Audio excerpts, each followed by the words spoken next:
Welcome to Shelby, North Carolina, population 20,000. A typical North Carolina small town, located in Cleveland County. Described by locals as a city of pleasant living, Shelby is an ideal place to raise a family and the place Fidelio Gonzalez calls home.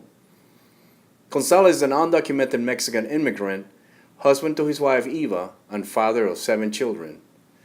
An active parishioner at St. Mary Help of Christians in Shelby, and a well-respected member of the community in general. Because Gonzalez entered the country illegally in the late 1990s and was charged with a drug felony in 2002, he became a person of interest to the immigration authorities last December 5th. What happened on December 5th?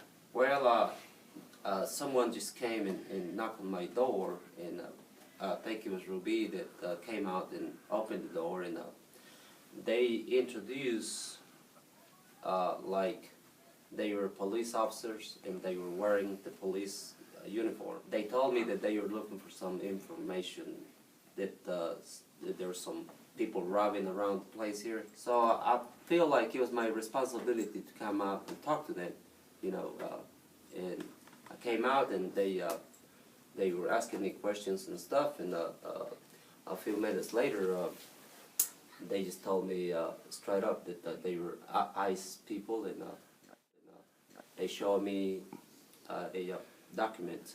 ICE is, of course, immigration, right? Right. Yeah.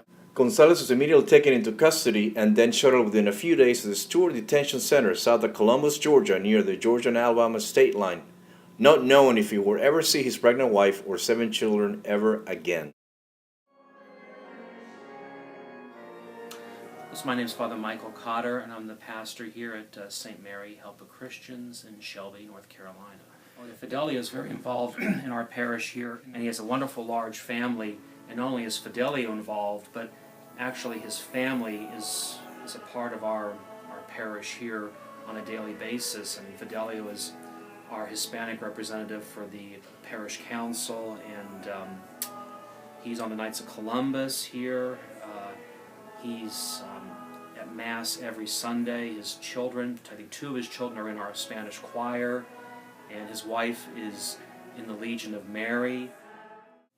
He's worked in those chapel renovations that we talked about earlier. He's worked on. So when I look physically at a lot of our buildings, I think of Fidelio. Well, Mr. Fidelio Gonzalez, how I got involved with his case is that though his wife, she was praying to God that please show her a sign, because she's already tired of paying all these attorneys, but all these attorneys are telling her that they cannot help her husband. Okay, so while she was praying, there was a lady that came to visit her. She said that this lady usually don't even visit her. She used to talk to her over the phone. So the lady was like, listen, I have a number from this guy that he's always helping people.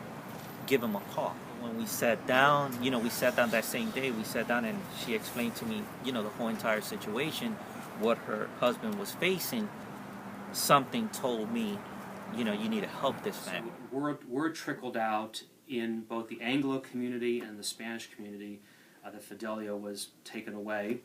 And so there was just this immediate rallying of no questions were asked. I don't know if people knew what his situation was, if he was legal, not legal.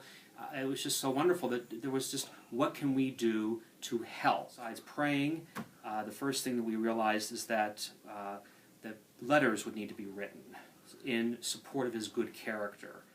Well, we contacted a lot of government officials. We wrote a lot of letters. We sent a lot of evidence. And he has 7 U.S. citizen kids. His wife is going to give birth maybe this month or next month. Who's going to take care of these kids?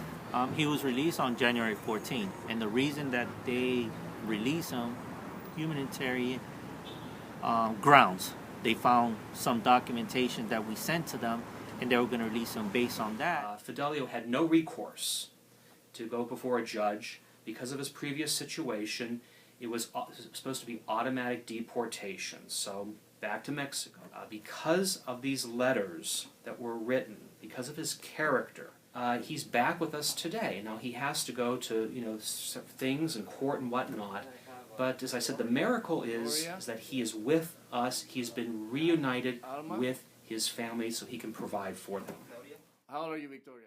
Rico De Silva, CatholicNewsHerald.com.